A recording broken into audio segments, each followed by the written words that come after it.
We'll go live.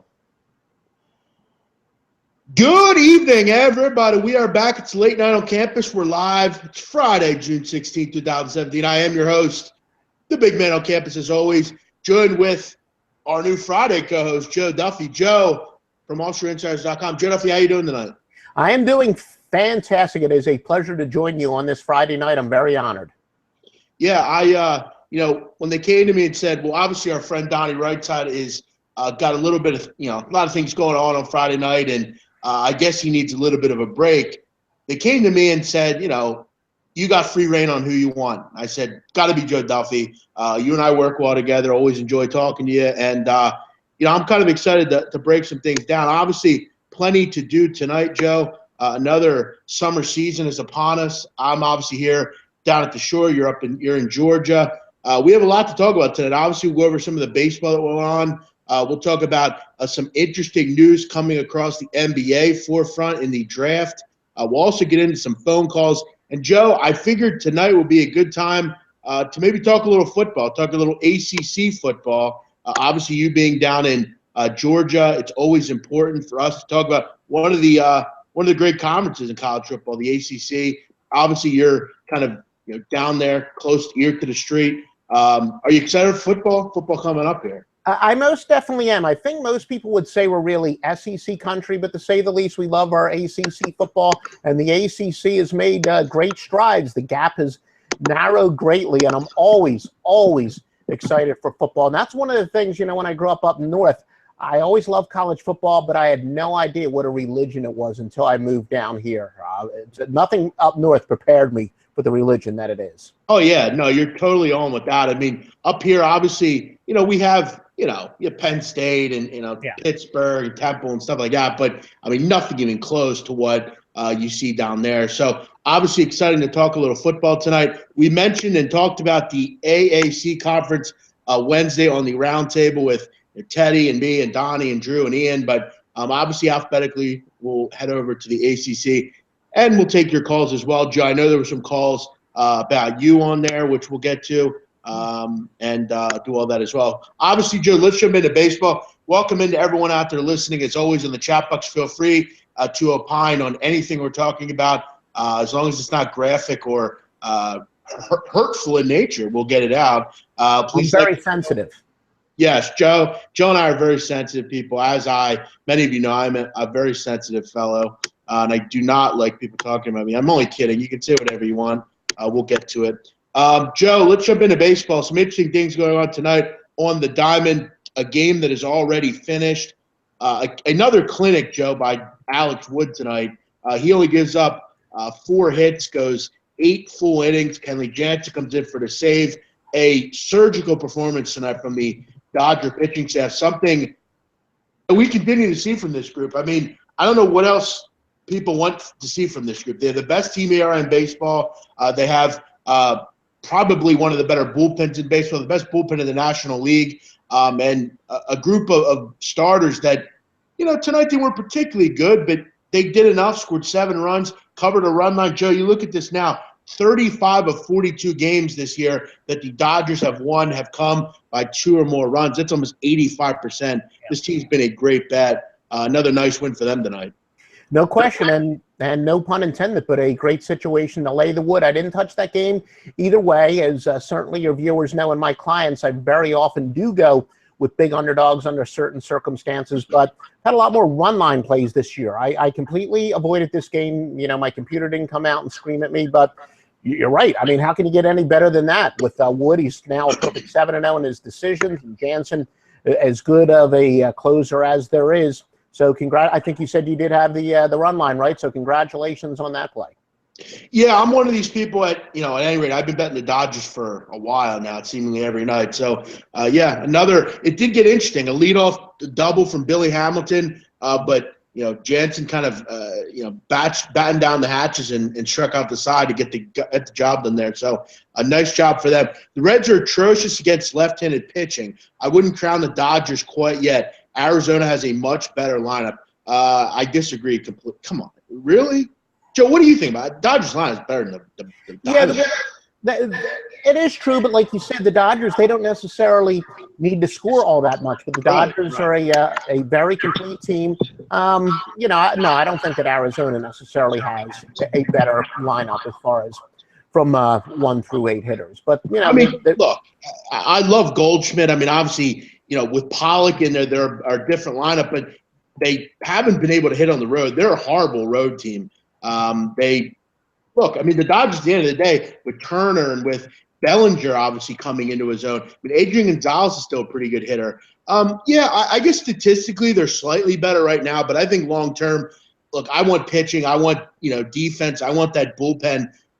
Arizona's a nice team. I expected to maybe challenge for a wild card. I just don't know if they have enough. But yeah, I don't think it's a significant difference. But I would take the Dodgers over any team in the NL West. But I do like Arizona at home for sure. I got to admit, I am an offensive guy. Look, they've got some pop, obviously, with Jack Lamb's having a great year, and as you mentioned, Goldschmidt and Drury. But I don't know if they're necessarily a deadly lineup in Arizona. But the gap as far as pitching, the Dodgers, because of their pitching, they're certainly a major threat. Speaking of Arizona, they're in Philadelphia tonight, taking on the hapless Phillies. Phillies have lost 8 of 9. Did get a win last night. Had a pretty nice lead in this one. Actually, they didn't. I'm sorry. They were. They were. They were up 4-1, I believe. Yeah, they were up 4-1. I got them myself. They were up 4-1, I think. Yeah, and then D-backs came back with 3 in the 7th inning. 5-4 D-backs, and they're going to look to hold this lead. It is trouble though. This Diamondback bullpen can struggle, but a game that did go over the total. Didn't really understand this total. We gave it out at 8.5 on the show today. We mentioned we both liked it. Didn't really understand this total, to be honest. Corbin had struggled. Nola had struggled. Bullpen's not great. A nice winner on the over here. We'll see what happens in Philadelphia. Max Scherzer today, Joe, was very effective yet again. He goes 8 full innings. Very much like the Dodgers, Joe, though Sean Kelly did give him a run, a surgical performance of Max Scherzer tonight, and a line that really wasn't that all that crazy. It was around 140, 145. Nice line if he had the Nationals tonight. Pretty undervalued Max Scherzer here. A surgical performance, quite like we saw from Alex Wood tonight. Did enough. Nice job for the Nats. Another nice win for this team. Yeah, I got to confess, I did have the Mets. That gets back to one of my systems that I've told you about before, about going against quality teams off of a win. It's a very good play as far as units won. It literally wins less than 45% of the time, but because more times than not you're going with an underdog, it's still, 226.87 units on the plus side. But, again, when you ride that system, you're always going to go against good pitchers and good teams like Max Scherzer.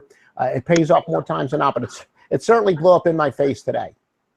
Yeah, I mean, Max Scherzer, a guy that you do get kind of worried, and that's why I think when everybody gets an Astros, you are going to be live at some point, just because that bullpen is such a mess down in Washington. But I do agree with Phil Marino in the chat here. Some of these Mets lines are getting pretty ridiculous. I mean, what's the respect factor here for the Mets? I mean, this team can hit at home. Their starters have been average. Their bullpen's not very good. They find ways seemingly every night to lose games. Don't really understand the continued respect. I know he's mentioned Steven Strasburg, only about a 150 favorite tomorrow in New York. So definitely Mets getting some respect where I don't know that it's warranted. St. Louis hammers.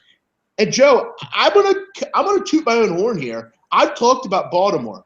Again, I liked them at home.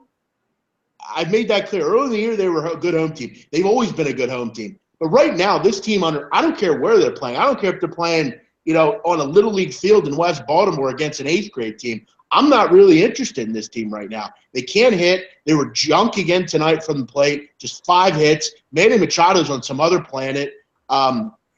Their starting rotation has been awful. Kevin Gausman gets crushed again tonight. Yanoa comes in and gives up 5 runs over 1 1/3. Vidal Nunez gives up a run. This Baltimore Orioles team is very bad right now. They're not good. I think, to me, they're one of the worst teams in the American League. I don't agree that Phil Marino says they're the worst team, one of the 3 worst teams in baseball. I don't know about that. They still have the pop and the possibility to be good, but they're just not doing anything right now.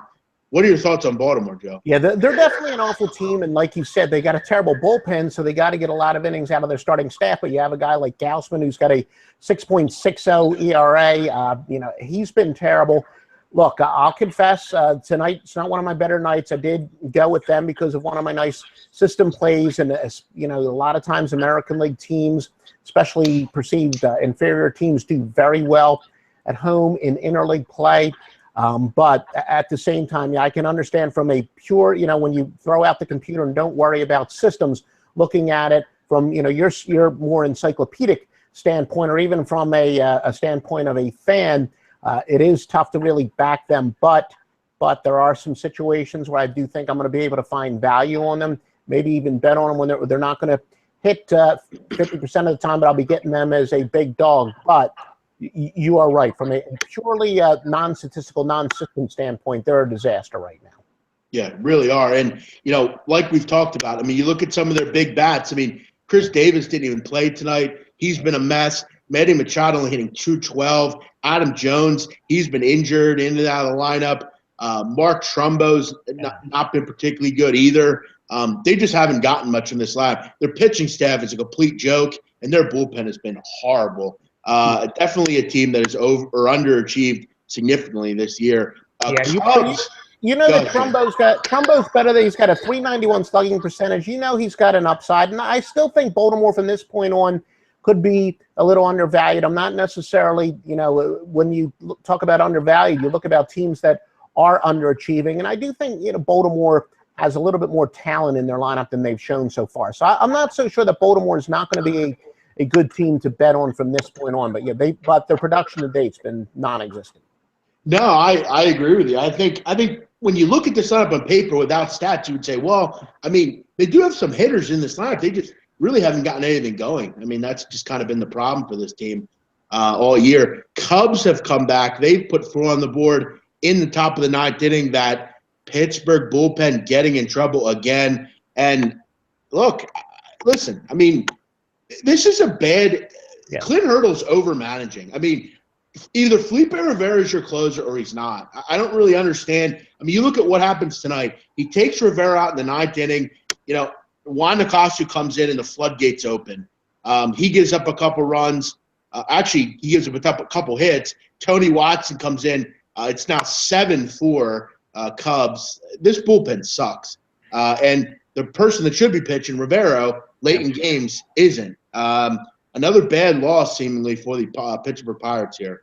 Yeah, he's got the 76 ERA. And look, the Pirates, when they had their success in the past, they were pretty successful using a bullpen by committee, but obviously not here. Clint Hurdle hasn't perfected that. And the Cubs, they're the mystery team. We all think that they're clearly much better than they've shown so far. They're not in the greatest division, and at some point the Cubs are going to explode, and going against the Pirates bullpen, certainly a good opportunity to do that. And it's a game that I did avoid tonight, fortunately, because, again, a lot of my systems may have said go with the undervalued Pirates, but they did not. So this is not a game where I was beaten by the better team. D. Patrick talking about a couple winners he had tonight, and I don't know if this is him or he's pushing another capper. He's calling himself the best capper on Twitter. Free, real winners don't charge. All right. I don't think we could do a whole show on that. We could do a whole show on that topic. Coming from Joe and I, who both sell picks, it's not necessarily about if we can charge, if we can't charge. It has nothing to do with charging. It has nothing to do with we're charging because we need to. We're charging because Joe and I know Joe could probably say this, we work hard. We don't have jobs like most people. We don't go to a job every day, get paid to clock in and do our work. If we don't win, we don't make money. And for us, I feel, and Joe feels, I do a lot of work in this business. I know he does as well. It's not about real winners don't charge. We don't have 401ks. We don't have medical insurance. We don't have all this other stuff. So, again, there are a lot of people that do value people that can do the work maybe for them. Maybe they work all day. They don't have the ability to study games like maybe we do. I don't think I'm any better than anyone else. I don't come on here and say I'm better than Dylan or Kyle or Phil Marito. I think we're all very good at what we do. I just luckily have a little bit more time than everybody else. And I think Joe's probably the same way. So To say that you're going to look down on people who cap and sell picks, again, maybe you should, if you're good at it and you're giving people winners, Right. you shouldn't sell your stuff for free, my friend. I mean, if you're winning and making money, and people are making money off you, that's basically like being a mechanic and giving away all your tune-ups that you do for free. I mean, you're doing something that they can't do. So, again, look that way, my friend. I agree with you, Jeff. I mean, I've heard this a gazillion times, and I've just kind of given up on it. But basically, my short answer is I would tell any young person, look, find something you're good at and find something you enjoy doing. And that's what I've done. And, like I said, that's why I love being on with you, because I think you without question, have the better ability to break the games down in encyclopedic stuff. And over the years, I've used software, and I've become obsessed with software, and I'm trying to find the best systems and trade the best systems, and then go, well, I've been a sports fan my entire life, and then mixing that in. And I don't know, I've done pretty well at it, picking winners, betting winners. And there's a reason I've had clients that have been with me literally going back to the score phone days before you were born, Jeff. Yeah, and before a lot of people, I'm sure, on here have been born. Yes. I will also say this, just saying, because I've been on Twitter for longer than everyone on here. And there's no one that's been on Twitter longer than me. I've seen a lot of people, and I'm not saying D. Patrick will be that person, but I've seen a lot of people crash and burn on Twitter. They get on Twitter, create an account, they think they're Billy Walters because they pick good for a week or two. And then you don't see him again. I've seen so many people. I wonder where they go. What happened to this guy? What happened to this guy? And then they start to hate me, or they start to hate others. It's just jealousy, really. I mean, do your thing, be humble, and keep going with it. I've seen so many people crash and burn on here. That's part of it. Well, long before there was Twitter, there were what were called news groups, or Usenet, you called them, and there was Rec Gambling Sports, and you had the same thing. Somebody would go on, they'd say, I'm the greatest ever, and if they would just hit 7 out of 10, people would be like, hey, shut up, don't argue with the guy, he's red hot, and then all of a sudden, as you would say, they would crash and burn. So you're right, you've probably been on Twitter longer than anybody, but long before there was a Twitter, there were news groups where, gambling, people would give gambling picks, and they'd go on hot streaks, and then they'd disappear within a month, so. Yeah, it's just part of it. Like I've said before, you can be a murderer 3 times over and did 30 years in prison. You come on, get a Twitter, and be whoever you want to be. So I think, to me, I don't call out myself and call myself better, but I think to do what we do every day, come on here, it's tough. I mean, it really is. I mean, it's tough to come on here. I'm not a camera guy. I don't necessarily have a face to be on camera, but I like doing this, and that's why I take some of the stuff people say to me a little bit too hard, because, I don't see anyone else coming on here and saying, well, I do this, I do that. It's always, behind a computer. I think the NBA draft talk is interesting. I still don't see how Josh Jackson doesn't go third. I think the talk is just noise. We're going to talk about that here in a moment. Let's go through a couple more baseball scores, Joe. Miami blanking Atlanta. A nice performance tonight from Daniel Straley. We won't get particularly into this one. This is not a very interesting game here. Braves just really didn't show up tonight. Texas, Joe, taking it to James Paxton. How about this? Tyson Ross has actually been pretty effective, and I'll give it to him tonight. He's been pretty good. I'm glad I stayed away from this one. I looked into this one, considered betting it, stayed away. Texas with a nice performance here at home, Joe.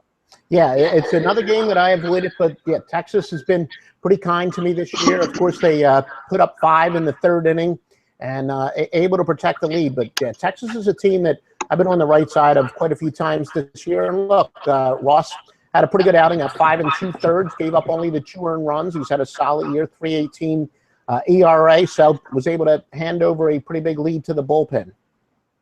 Milwaukee, I will admit I'm on them in some aspect tonight. I'm not going to say what it is. They went down 4-0. A big home run from Keon Broxton tied it. Top 7 in Milwaukee, 4-4 Brewers and Padres. Both starters out of the game. Junior Guerra was not particularly sharp tonight. Held tough, though. Diaz held tough as well, but both these guys gave out some runs. We'll see what happens in Milwaukee. Houston has just tied it. A home run from Brian McCann. It is 1-1 down in H-Town. Both pitchers are out of the game in that one also. Should be a good finish here. Boston struggling to hit tonight, but was doing enough pitching-wise.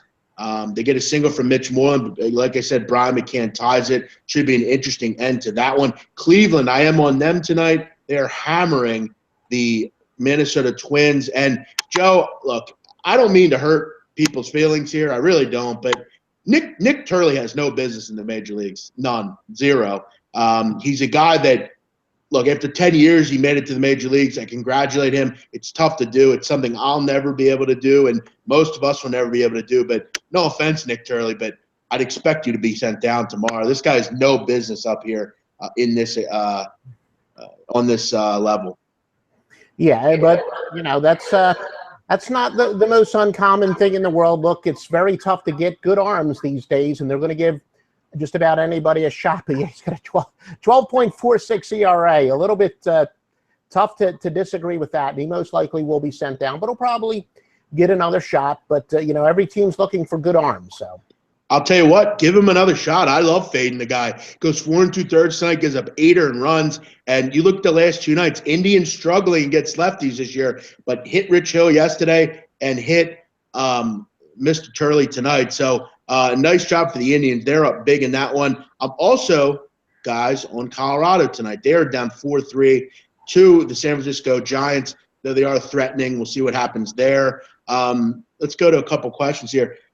Big man, you get out on the jet skis today. What do you do since the 12:30 show? Well, I actually had a call with someone down at SBR for a while. I did go out. I putted around the bay for a while. Unfortunately for me, when I go out my jet ski, usually my father's here or a couple of my friends are here, but they haven't come down yet. It's Friday night. They usually don't come down till, around now they get down. So I didn't really have anyone to go out with. So I just kind of putted around the bay. I wanted to go out further, but right now I don't go out alone on my jet skis just because it's not really something you should do. So I did that, went around and did some handicapping and, listened to the radio because of the Sixer stuff. So, just stayed busy all day. Who the fuck is repeatedly laying juice with the Yankees on the road? The Yankees road lines are ridiculously inflated every night. Pineda was -150 at Anaheim. Yeah, but it wasn't Pineda. The bullpen's been bad. Don't knock the Yankees. I mean, it hasn't been their offense. Their offense has been fine. It's been this bullpen. But, yeah, Severino's getting hurt tonight early in this one. He is struggling. He's given up already 4 runs. And, yeah, the Yankee lineup tonight, Joe, didn't look particularly good. I don't know if you saw it. Any thoughts on this game?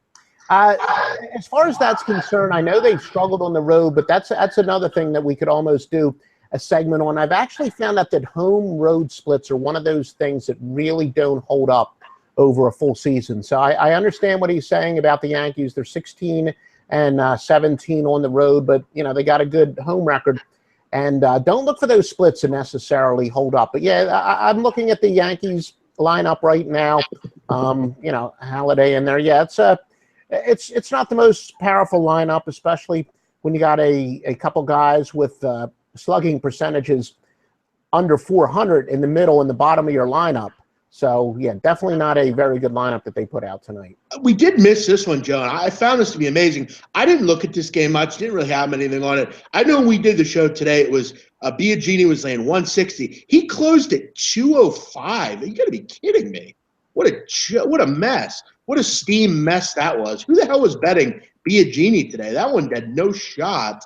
I didn't even notice that line went up that high. If you took Toronto with that shitty lefty lineup and Biagini at 205, you should quit this industry and go do something else because sports betting is probably not for you. That's amazing. Kyle Hamburg, nice call there. That's an amazingly bad line. Who was betting that? I don't know. E. Patrick, have you always had that name on Twitter? Because I've never heard of you until recently. And like I said, I've been on Twitter for a while. Have you always had – what's your name on Twitter? I'd love to know. Because then I can kind of evaluate who you are. I don't know if I didn't know you before this. But yeah, Joe, that's your Rockies are going up. Your Rockies are up on my – tonight's not going to be better nights. 6-4. Let's do it. What do you have, Joe? You have San Francisco? Yeah, things have been going pretty well for me lately, but tonight I probably shouldn't have gotten out of bed this morning, it looks like. Well, Joe, you know what? If you watched anything last night, we know Colorado is a team that will give up leads. So we will see what happens in that one. Long way to go. It is Coors Field, isn't it? Let's hope.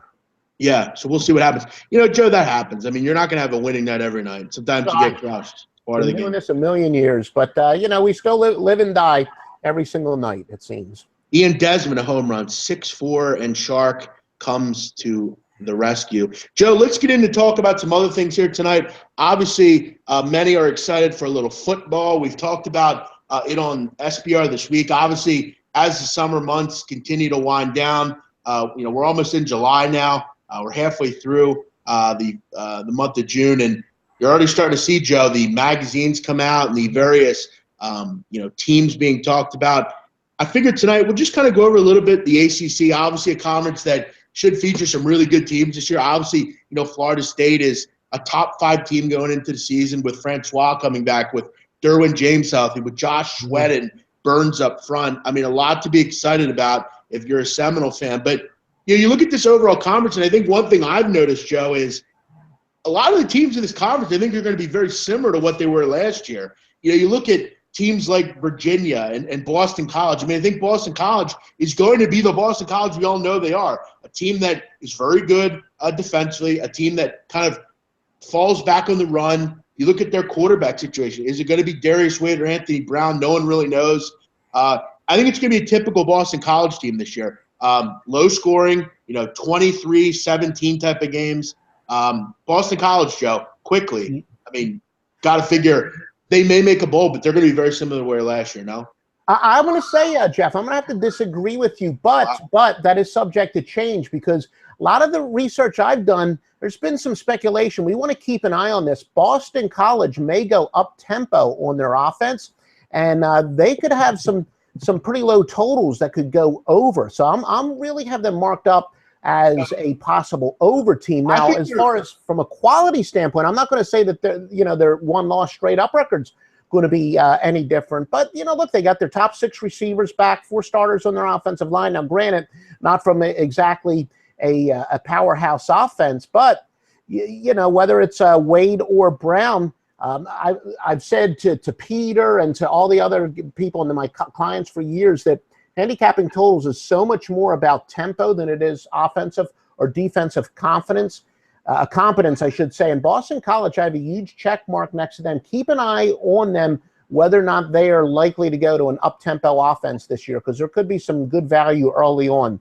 the total there. Well, and I think you're dead right with that, because Darius Wade, the player that they think will win this quarterback job, that's what he does. I mean, John Hillman's a good running back. I could see that, John. I think you're right about the totals. They are usually an undervalued, you know, as far as overs are concerned. They're usually priced around the 40-45 range. That's low in college football anymore. As we've seen in all sports, unders are tough to do anymore. And look at that number.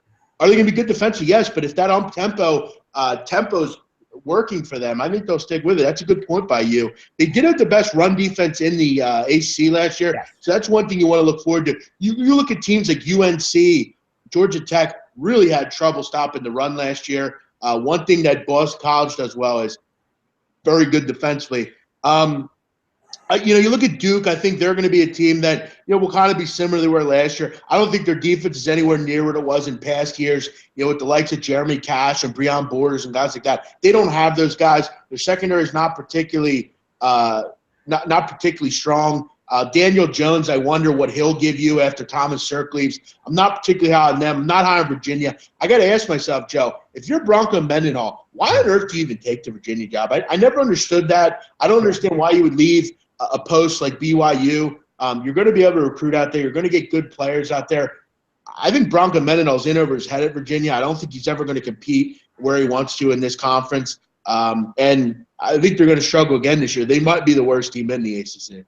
Yeah, you would think that their offense should be a little bit better. Well, of course, they can't be much worse. And he inherited a very tough program. But look, the kid Becker's going to return with his top 2 receivers. He's got to cut down on his mistakes, and he's playing for a good offensive coach. Through 23 touchdowns last year, but 16 interceptions. And I've always said that, look, when it comes to they're the ones that are most correctable, the interception, you know, the fumbles and penalties. They're correctable. That's where coaching can come into play. They do have moderate talent. You know, they have some pretty good talent on defense, but at the end of the day, their offense should be slightly better, but even though their offense will be better, I kind of lean towards them being an under team because I think their offense will have fewer 3-and-outs and maybe eat up more of the clock. It's not going to show up in all that many more points. But I agree with you with Bronco Mendenhall. I even thought it was a little weird when he made that move. He basically, had a job. Well, I won't say he had a job for life there at BYU, but he had a pretty good job there. And it's not like Virginia is the most prestigious job to jump to. So that was a little bit of a bizarre move. But you mentioned Duke. I think Daniel Jones, he had the baptism by fire last year, a quarterback. So he's a guy who could surprise some people. Look, we know that Duke is going to be a big underdog. So I think they could be a live dog sometimes this year because they do have 3 of their top 4 targets back. And Duke's going to be one of these teams that might be getting, 14, 17 points and lose by 10, 12 points. So I do think that keep an eye on Duke as a pretty good spread team. I'm not saying that they're going to be a very good team, but I think they could potentially be a little bit undervalued because they do have some firepower. And like I said, with Jones, he got a lot of experience last year, and hopefully he can take the next step this year. Yeah, 2 teams I am higher on than last year. Obviously, last year I was pretty high on Wake Forest. I thought this team was going to get better and better. They obviously went bowling. This year they bring back 13 starters. I like what Clawson's done down there. I like this wide receiver core. They bring 4 of their 5 top guys back. Kendall Hinton kind of had a nice year last year. This team went bowling, played well in their bowl game. Particularly on the defensive end. They did get a new defensive coordinator from Minnesota. I don't think they're going to miss much of a beat. I like what Clawson's done. One other team, Syracuse. I think they will go bowling this year. Dino Babers instituting that up-tempo run-and-gun offense with Eric Dungy. Eric Dungy gets injured last year. They don't end up going bowling. I think they are going to get up over the top. Babers is a good coach. He is a guy that will have a great offense. As far as a defensive team, you're not going to probably have that. You will probably see a lot of overs with Cuse, but I am high on both these teams to probably go bowling this year. I think Syracuse would have last year if not for the Eric Dungy injury. Yeah, and Syracuse left a lot of points on the field. They really struggled inside the 20. They were able to move the ball. You're talking about Babers. Look, the Sharps going back to when he was at Bowling Green, it doesn't matter how high the total is. The gamblers love bet this over early. Almost always, no matter how high the total is, the total's going to go up. So if you bet with a shop where you can get down on the totals before they move, going to get a lot of middle opportunities with Dino Babers. And I think that will probably go over the opening line quite often because, look, it's now about the second year under his system.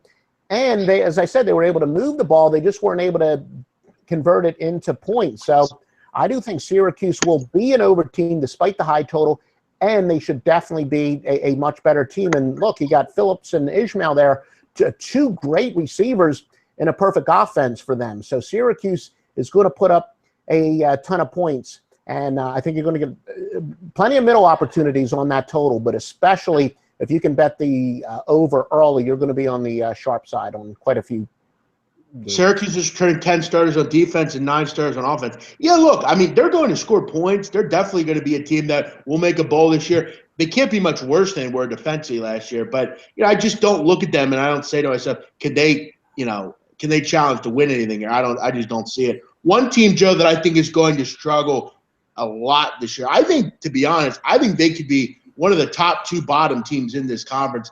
I think UNC is going to have some real trouble this year. You look at, obviously what they lost last year. They lose literally everyone. I mean, Mitch Trubisky, Elijah Hood, TJ Logan, Ryan Switzer, Mac Hollins. They just lose so much on offense last year. It's going to be hard to duplicate what they did. They have a tough schedule. The run defense was bad as it is. Gene Chizik kind of lost control of this defense last year. And look, I mean, at the end of the day, I just don't know that I trust Brandon Harris to be my quarterback. You go from being such a high-level offense now to kind of being just an offense that you don't really know what you have there. I think there's going to be a big drop-off here with UNC this year. Yeah, Brandon Harris was awful at LSU. I mean, he was terrible. I know it's a little bit of a drop down. I did say earlier how the SEC and the ACC have gotten a little closer, but when you talk about the SEC, there's the SEC West and the SEC East. He, of course, came from the West, so he did play against a lot better talent than he will be now, and maybe the change of scenery will help him. The only positive thing you can say about North Carolina is I generally like the next year teams that lost a lot of close games. With North Carolina did. They had 5 losses they theoretically could have won, so they were probably better than their record showed last year. But yeah, no team is losing more talent, and most of the experts out there don't think they're replenishing it. So you're correct. North Carolina could be an awful team. I wouldn't be surprised if they're even worse than their rivals from a couple of miles away, Duke. So yeah, they just lost so much.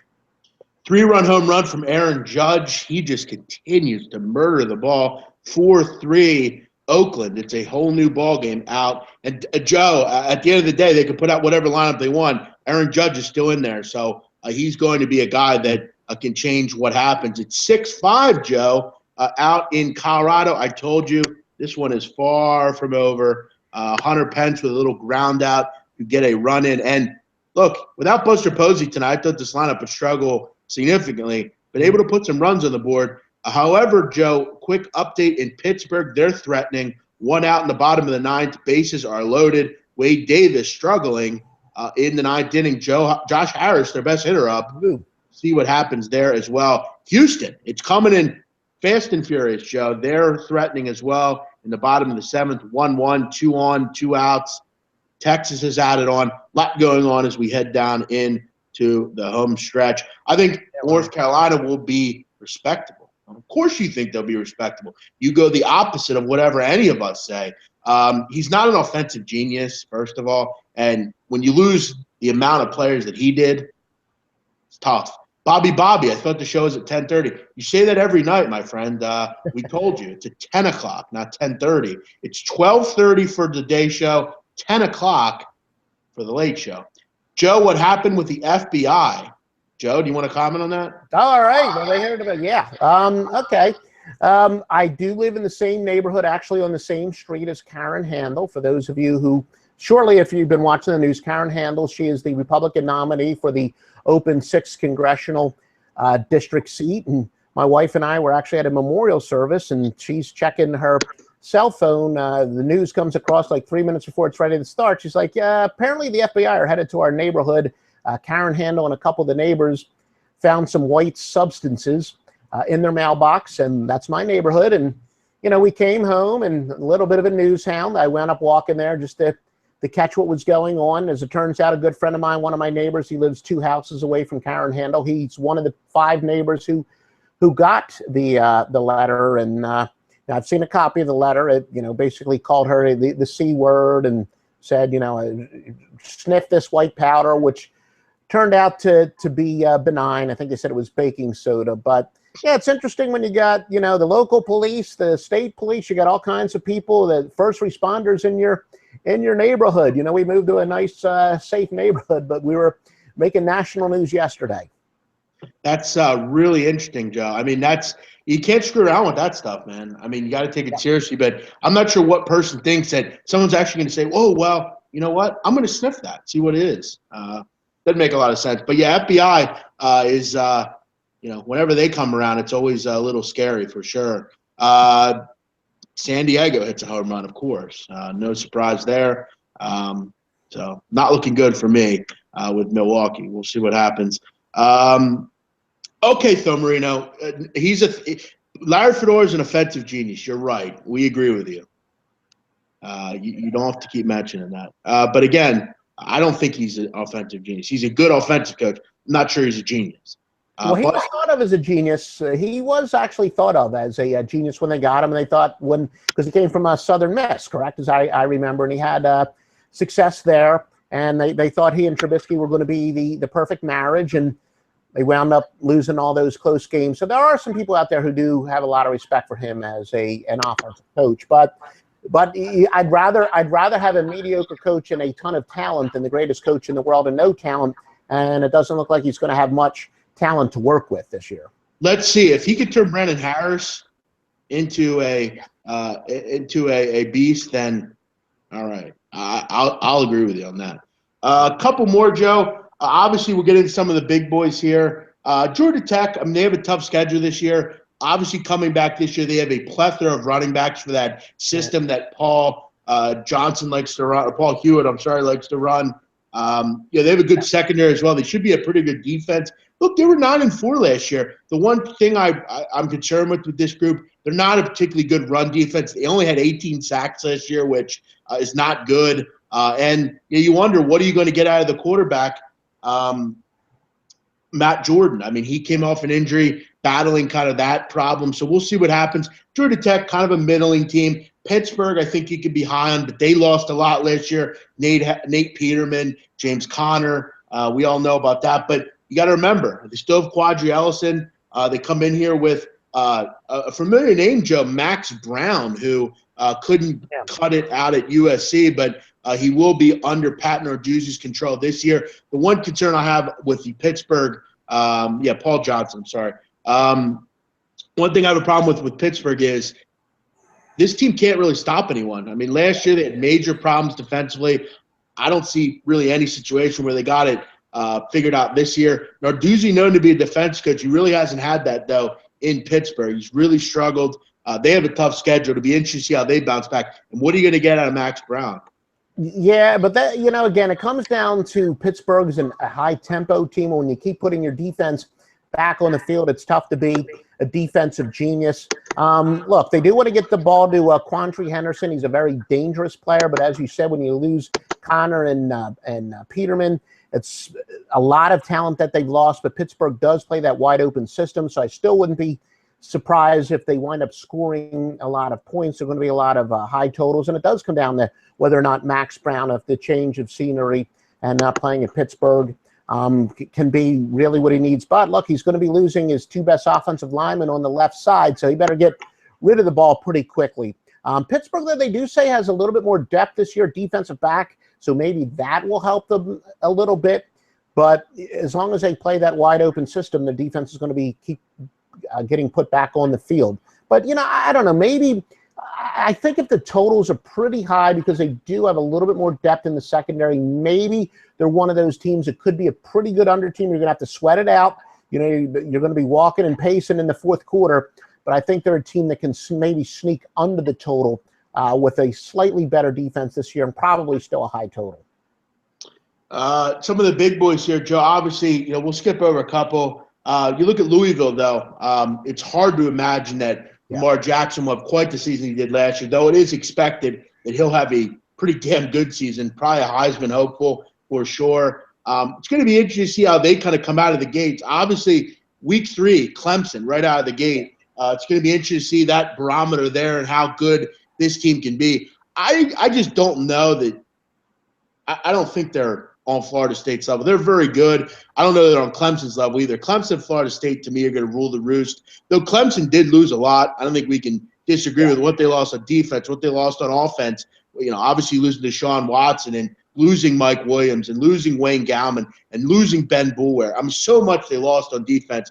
You look at what Florida State has, obviously, Derwin James, that defense is going to be sick this year, especially getting back all the Josh Sweat and everyone.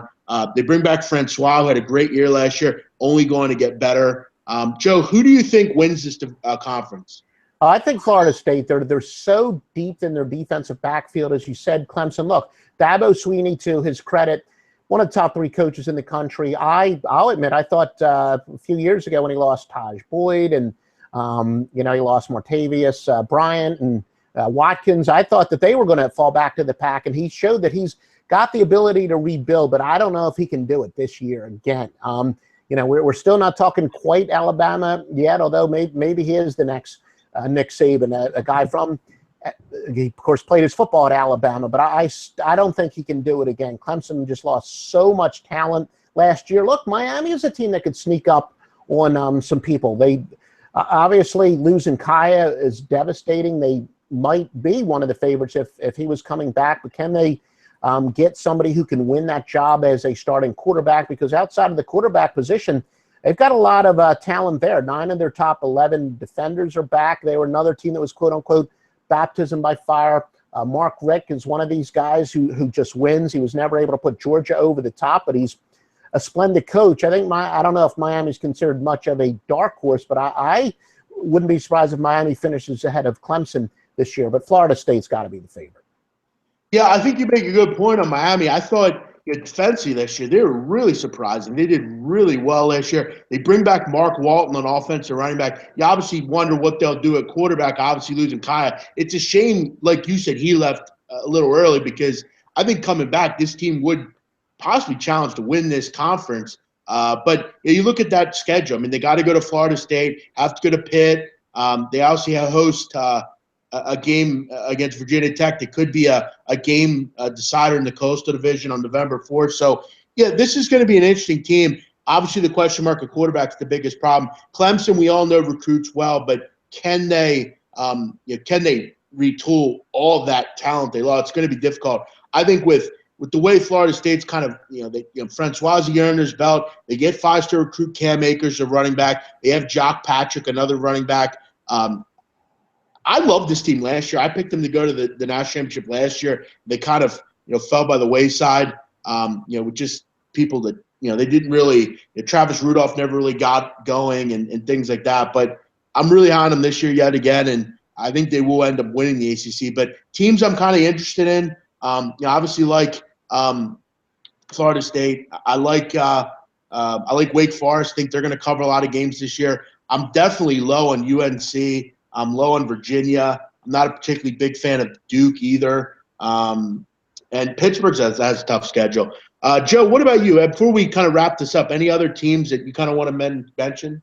I think that I don't know if we talked about NC State. I think they could be a surprise team. They got 8 starters back on offense. Ryan Finley is back. He threw for over 3,000 yards last year, 18 touchdowns. Their offensive line is back. Top 4 receivers are back. Of course, they did lose Matthew Day, but I do think NC State's another team that could sneak in there. And, again, when we're talking about Duke, I agree with you. They're going to be awful, but I still think they're possibly a good team to bet on. I think they're going to be slightly more competitive in some of those games as a big underdog. But and I don't know, Georgia Tech might be able to surprise you a little bit, as they've got 78 of their 83. They only caught, they don't throw the ball that much, but they have 78 of their 83 receptions are back this year, so they're fairly balanced. They do have a very good secondary, and they do have they're very deep at running back. So they might be able to do pretty well against the spread. Now, again, I look at it more as how a team will be spread wise. But they're of course in the weaker division. They could be a contender for the division as well. Yeah. Again, one other thing on NC State, I do like Jalen Samuels a lot. I actually wonder, though, with the schedule they have, it is tough. Obviously, most are in the ACC. They did lose a lot in their secondary as well. In this conference, obviously, you need a secondary. I don't know that they have one, but yeah, Ryan Finley looked good, the transfer from Boise State. And I like Jalen Samuels a lot. So obviously we'll talk more and more about the ACC coming up, but nice to wet our whistles a little bit with a little ACC talk. Joe, it is that time for phone calls, voicemails. Let's get into them. You ready? I am ready, Jeff. Here we go. What's up, big man? What's up, Donnie right side? Quick question for you guys. I follow a guy on Twitter that will release the day of game, sharp money action, and public action. Now, do you guys seem to follow every report that comes out, or is it kind of like a game-by-game basis and are those sharp money plays indicative of what should happen, or do you guys base just on personal opinion on what the game might play out to be? Is it game-by-game, or do you really follow all that sharp action on Steam plays? Thanks so much. This is Yanks Guy 30 on Twitter, by the way. Big man, it was nice speaking to you earlier. Hope we can catch a game soon. Let's go, Yanks. Yeah, thank you, Yanks Guy. We will definitely catch a game soon. I'm in the Bronx once in a while. I do frequent Pelham Park quite often. We will definitely. Joe, I'll let you have this question. Yeah. I don't really follow much in the way of Steam or stuff like that. In the NBA, I do for sure during the regular season, Steam plays and that kind of thing. Sharp money, obviously in college football and basketball, it's kind of important, but I don't follow particularly in baseball. I don't really look much at it. What about you, Joe? I actually do. I call it my sharp versus square. First of all, from being in the industry a long time, I like to talk to some people in the offshore industry and ask them where the sharp plays are going. And it's used in many cases. It does line up. Some of the things you could do publicly. Look, I'll give credit. I like it may or may not be a great site with handicappers, but pregame.com does a great job with that game center, I think they call it. And they now have both the money and the consensus. And if it can align with sports options is another site that does really well. And believe it or not, when it comes to square plays, and it makes sense, I actually like to fade some of the contest plays over on covers, because you're talking about the ultimate squares there where they're just kind of making picks for fun. It's kind of like, the guys that are playing the $10 football pool. So when both the sources I have, they line up with sites, whether it's like a pregame and a Sports Insights, and even the contest sites like covers, if it's an almost unanimous consensus from all my sources where they say the square money's all on this one side, and then my offshore guys say the sharp money's on another side, and I don't have a strong lean either way, it is definitely a part of my handicapping. I'm not really sure what the guy was referring to where he gets his sources, but I will say if you do use contrarian stuff, don't just rely on one source. See if it is corroborated by the other sources. And I've asked my offshore contact people, I'm like, does this, is Sports Insight, is this legit? And they're like, yeah, that pretty much lines up. Most of the people will tell you, but they don't always agree. You might have one time where, Sports Insight says a lot of people are betting on Auburn, and maybe the pregame game center will say, no, they're actually betting on the other side, Alabama or whatever. So it usually has to be very close to unanimous, overwhelming for me to really act on my sharp versus square. Steve Merrill is the source, he's saying. Okay. I'm not sure who that is. But, yeah, listen, I think Joe's as sharp as they come. So who's to say we know who the sharps are? They could just be people with deep pockets. I think we're all pretty sharp ourselves. Our friend Jim Bean calling in. This should be a good call. Jim always with some interesting ways of expressing his opinion. So, Joe, this should be fun, I'm sure. Yeah. BMOC, Joe Duffy. Jimmy Bean here. How you guys doing tonight? Got a question for both of you guys. 3 questions, actually. Number 1, what's the most you guys ever made on a bet? What's the most you've ever guys lost on a bet? And what's the most you've gambled on a bet? Next thing I want to touch on is Eugene Jones, the Detroit Lions fan. Right there, it tells you all about Eugene. Born fucking loser. He's just like the franchise, the Lions, born loser. The only thing that the Lions actually did accomplish is the perfect 0-16 season. Way to go, Eugene and the Lions. Anyways, Eugene, stop talking shit about me. Everyone in the office knows you're a fucking puke, so you call again, I'll fucking have words for you at the fucking water cooler, you piece of shit. Okay. So basically what happened there was a caller named Eugene Jones called in the other day to talk about the Detroit Lions, and I guess he knows this Jim Bean guy. And Jim is a guy on the chat that's quite the way he's just kind of a troll kind of guy, but he's funny. He says some funny stuff. He's just having fun usually, and they've kind of gotten into it. But as far as your question on biggest bets, I bet a fairly large amount on the Warriors to win the series recently. But as far as like a straight bet, I think the biggest bet I ever made was like 2 G's on one game. I mean, I bet $250 a game. That's what I do. That's what I've always done. Bankrolls are important. I don't know that it's a question that a lot of people will give you, and a lot of people that will give you will just lie and say that they bet all this and they didn't. But for people like Joe and for people like me, I mean, I don't come across, and I'm not rich. I don't, luckily I have a nice place to stay here and it's great, but I'm not a billionaire or millionaire. And I don't know about Joe. I don't think he is either. We don't drive Bentleys or anything like that. So we're real. I mean, we grind away. That's what we do, right, Joe? Yeah, and I agree. And look, exactly as you said, it's so easy. One of the reasons. All right, Joe. All right. Milwaukee. All right. Well, I thought we were on the other side of that Giants game, and I don't even want to look at the scores tonight the way they've been. But now, as you were kind of alluding to, and even the gentleman earlier said, if you're good, you wouldn't sell the picks or whatever the heck he said. I do think one of the reasons he is a cynic, because you always have these people come on and claim that they bet $100,000 a game and all this other bull crap. And then the one guy who turned out he wound up getting arrested because he was embezzling money from some client of his. But one of the things I always like to say is I'm not a degenerate gambler. I'm a degenerate handicapper. I've been obsessed literally since I was 8 or 9 when I would see the point spreads in the newspaper.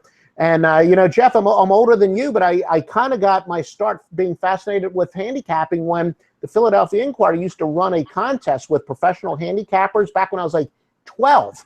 And they would have the point spreads. And I started making the picks against the spread, wasn't betting any money on it. I was just a fantasy handicapper. And I just fell in love with the sport or not the sport, but the profession, the activity of handicapping. So I'm a degenerate handicapper. We bet about the same amount each game. It would be very easy for me to say, I bet $100,000 each and every solitary game. And I'm trying to remember what specific bet would be the biggest I ever made. I'm a big believer in the quote-unquote money management. I bet, as I tell my clients, my wise guy plays or my maximum play, my major plays are 75% of that. So if you're a $1,000 player, you bet $750 on the major plays. So I don't think that you should bet 5-6 times your normal amount. And I honestly, I can't even think what I've had some underdogs on some futures bets. But as I told you, Jeff, I don't like to bet a lot of money on the futures bets because I think it can bias me to make week-to-week adjustments. And I've definitely hit some long shots there. And I think there are a couple times on some series bets where a team was like down 2-0, and I bet them like plus 800 to win. But yeah, I honestly don't know what my largest underdog, for example, bet I ever made, and even what my largest money one is, because look, I don't think there's ever a lock. It's not like I normally bet $500 a play, and then on this one I bet $50,000. I do think it's a cliche, but it really truly is a marathon, not a sprint. Yeah, and it's funny. That's why I at this point almost laugh, because Joe, I have a guy on Twitter that everything I do, he messes with me about. I mentioned, he's one of those guys that he knows it doesn't bother me much, so he goes to my followers. And it's like, I hate to say it to him, but it's like, dude, if I really wanted to fraud people, I don't know that I'd be doing it like this. I mean, I don't think that, you think I would sit here all day and do what I'm doing just to, fraud money out of people? It's really not what I'm in this for. I'm in this because I love it. It's fun for me. It's enjoyable. It's my passion, So, I don't really, I never claimed to win millions of dollars. I hope to someday be rich. And I hope, to be that way. The house that I'm in now, my father built. I mean, it's a beautiful home. I hope to someday learn from him the way, he was able to do it. But, we're humble people, Joe. We don't, my dad didn't go to high school, and then, he's one of 15. So it's like, we never really done that, So I just enjoy doing it, and I know you do too, and Donnie does as well. So, for all those people that have something stupid to say, we just laugh at it, really. Joe, let's get to a couple more here, and then we will wrap it up. This looks like a fun call. Let's get into this one. Jeff, how you doing? It's Corey from Philly. Donnie, I don't know you, but you guys have a hell of a show. This Sixers trade is what we've all been waiting for. This is all what the process is about. I'm sick of using that word, but if Ryan Colangelo brings Markelle Fultz to Philly, I will go to Philly and pick up him and his big fucking collars, drive him down to Atlantic City, pick up the big man on campus, and we'll go to the strip club on my tab. This trade will do wonders to the city in the next 2 to 3 years. We will be the team in the East. This is what it's all about. If we were to stay at 3, we would have got a really good player possibly. But possibly is the key point. Markelle Fultz is the best player in this draft, hands down, and he complements Ben Simmons and Joel Embiid. If we were to stay at 3 and end up getting a Lonzo Ball or a Josh Jackson, would they coexist with Ben Simmons? Possibly, but I don't know. You'd be buddy. Lonzo Ball and Simmons would butt heads, and Josh Jackson and Simmons, and then you throw Dario out there on the court. You got 3 guys with very questionable jump shots from beyond the arc. I don't know if it would work. Markel Fultz is the perfect player for this team. And if Brian Colangelo pulls off this trade and we still keep a lot of our young players and we're only giving up one future draft pick, that's a great trade for us. All right, guys. You have a good night. So, obviously, Joe, the talk of Philadelphia today, and the radio lines were all over the place. I actually called into the Fanatic earlier and discussed this. The obvious points are the Boston Celtics are interested in moving the number one pick to possibly, and from what I understand, the particulars have been worked out. It's just about kind of making it happen at this point. The Sixers would get the number one pick. The Celtics move to the third pick. They would also, the Sixers, give the pick from the Kings in 2019.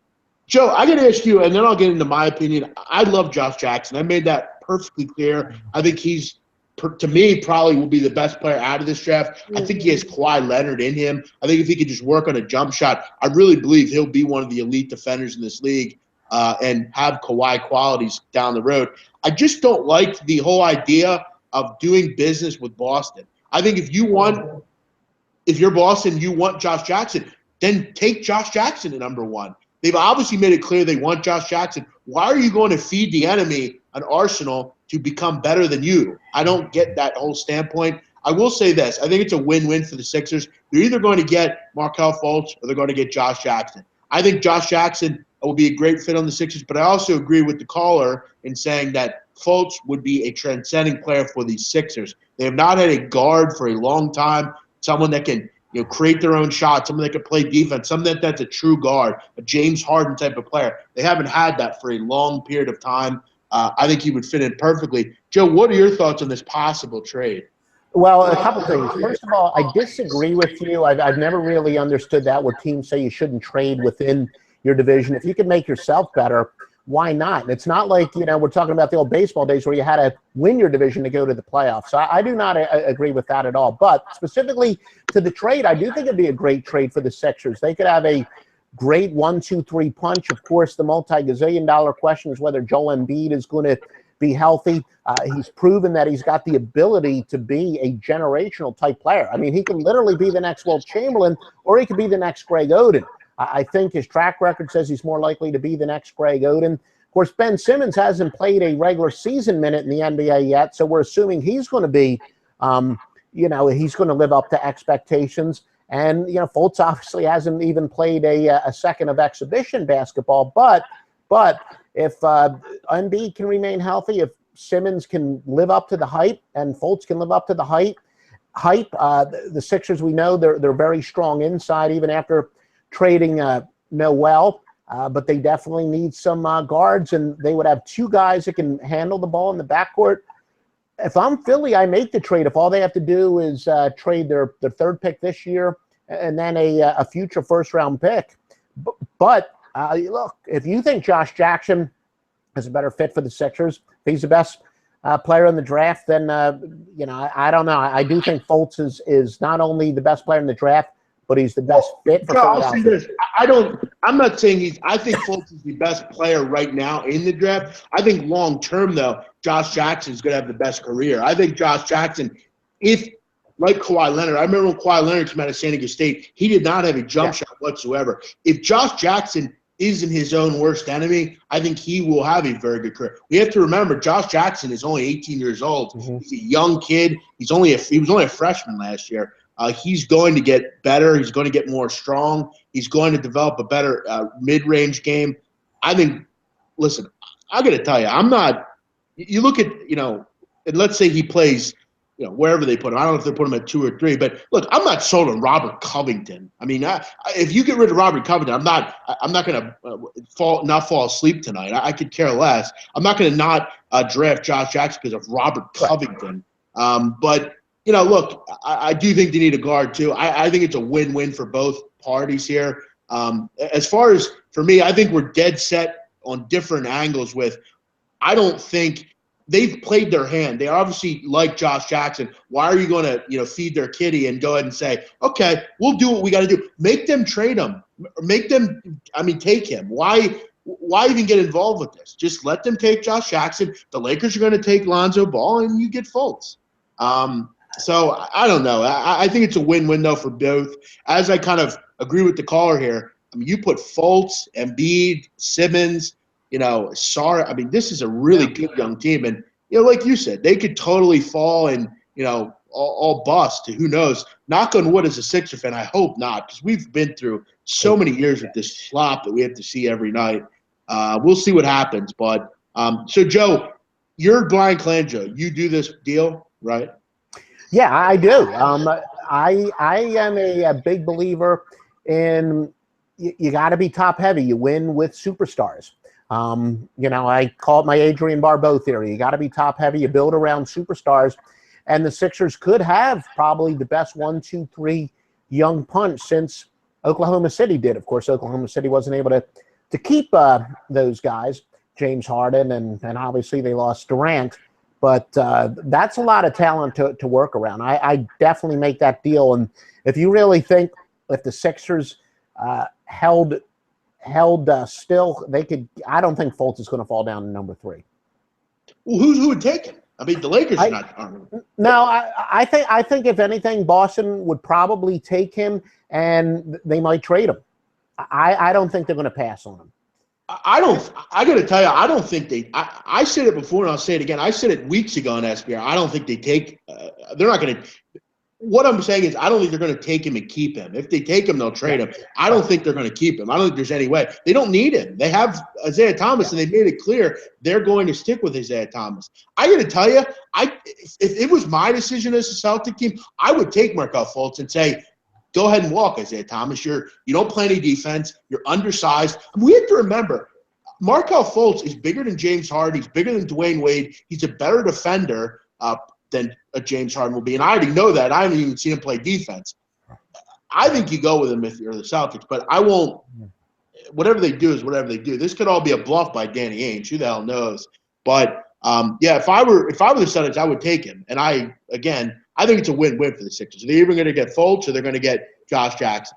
I know a lot of people think the Sixers should draft Malik Monk. I think he's the perfect fit for them, even with the number 3 pick. And I know that a lot of the draft boards out there, they don't think Malik Monk's going to go to 6th, 7th, or 8th. But a lot of people think he's the perfect fit for the Sixers. So it'll be one of the more interesting draft nights in recent memory for sure. Yeah, real quick, Celtics are not going to pay $200 million Isaiah Thomas. I agree. I mean, he is 29 years old, and he doesn't play defense. I mean, you have to be able to defend if you want to beat the Cavs or Wizards or whoever. So for me, I would get rid of him. I have Malik Monk going 6th or 7th, right around there. I think De'Aaron Fox is a guy that I think you can maybe see. Look, Frank Ntilikina out of France is really moving up the draft boards. I think Dennis Smith is moving up the draft board. There's a lot of good point guards, and that's why for the Sixers, I don't think they're dead set on this. Look, I would love Markelle Fultz, but I also would really like Josh Jackson. And I think later in the draft, I mean, there are plenty of really good guards in this draft that can do something for you. But I think it's a win-win either way. Let's go to a couple more calls. Let's do one more here. Is that all right, Joe? One more? Yeah, sure. We can do 1 more, 2 more, 3 more. I believe this was a call from last night. I actually got this call last night, and I thought it was quite good, so I want to play it. Hey, it's Rob Job. I just took the worst fucking beat. Last night, I just stared from waiting for my local to put out the line for the Rockies. Hammered the run line at +130. As soon as it was available. Matt Moore pitching in Colorado, forget it. I mean, it's going to be home run derby. I only watched like the first 2 innings. They're up 7-1 after 2. In the 7th inning, the Rockies are up 8 runs. It's 9-1 in the 7th. They do not cover the run line. What is going on in the MLB? Ty Black had a pinch hit RBI. The pitching is so bad in the MLB now, other pitchers are pitch hitting and getting RBIs. This is just getting ridiculous. That's why we created the chat, the voicemail, Joe, for people like that who just get disastrously bad beaten. And I got to tell you, that was probably the worst bad beat of the year last night. They did end up winning the game, but look, it was definitely tough. If they would have lost, that would have been disastrous. But I'm sorry, my friend. You would have think though, Joe, with Matt Moore and Coors, that would have been a great spot for the run line there. But do you have anything to say to that poor gentleman? Yeah, I know that SVP, he's been doing the bad beats. We used to do that. I guess I got to make my once a night talk about the old score phones. We used to love to do that on the score phones where we would give details. We'd always try to find those runs and those bad beats and those backdoor covers and whatnot. And we've all got our share of stories, that's for sure. And I have a couple that I remember decades later. I don't remember every single solitary detail, but a few that I can still have not gotten over. Yeah, we all remember them for sure. Joe Duffy, as always, great stuff. We always look forward to talking to you. It's a good mix of great young old stories, great new stories. Always a lot of experience from you for sure. Any parting words as we leave on a Friday night? Yeah, Jeff, it's fantastic. And, the way things have gone for me tonight, I think you're in pretty good shape with Colorado there. I mean, like I said, it's been a nice run for me, but after blowing that Phillies lead, I'm not feeling all that good about San Francisco. Well, Joe, I hope last night was no indication. I'm going to wrap up the show here. We will speak to you hopefully next Friday. Enjoy your weekend, and, that's it, Joe. All right, Jeff, thanks for having me on. Yep, see you next week, Joe. Joe Duffy joining us from the great state of Georgia. Tomorrow, guys, we will be on the air 12:30 Eastern, 11 or 9:30 Pacific, 12:30 Eastern, talking about the MLB card. We will do that. We will go through that card. We also will have Andreas Hale joining us from Yahoo Sports. He will come on and chat about Andre Ward and Sergey Kovalev. So I look forward to chatting with Andreas about that. Always one of our favorite boxing people. Pretty good line fight there. A lot of value in that fight, and we'll chat about it tomorrow with Andreas Hale. Also, tomorrow morning, 11 o'clock a.m., I am on Russia in the Confederations Cup. I broke that down with SBR. I'm also recommending that you grab that today. We cashed with Cork City today. Hopefully, we go over to Confederations Cup and get the job done tomorrow. I'll be back tomorrow with Donnie Wrightside at 12:30 Eastern. We'll see everyone tomorrow on SBR Sports Picks and SBRForum.com.